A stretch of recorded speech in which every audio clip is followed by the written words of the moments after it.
హల్లెలూయా. Good morning. ప్రతిదినము దేవుని కృపావార్త కొరకు ఎదురు చూస్తున్న నా ప్రియమైన దేవుని బిడ్డలకి నా వందనాలు.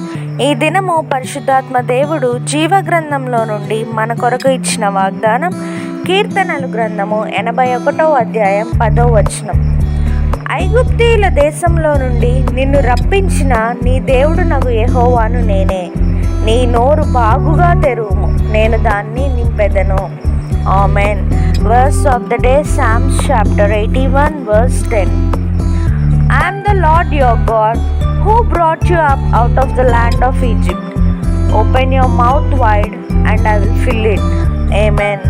ప్రభు యొక్క కృపా సమాధానాలు మీకు మీ కుటుంబానికి ఎల్లప్పుడూ తోడై ఉండునుగాక. ఈ వాగ్దానం విన్న మీ అందరినీ శాశ్వతమైన ప్రేమతో ప్రభు ప్రేమించునుగాక. May God bless you and wipe away every tear from your face. Amen.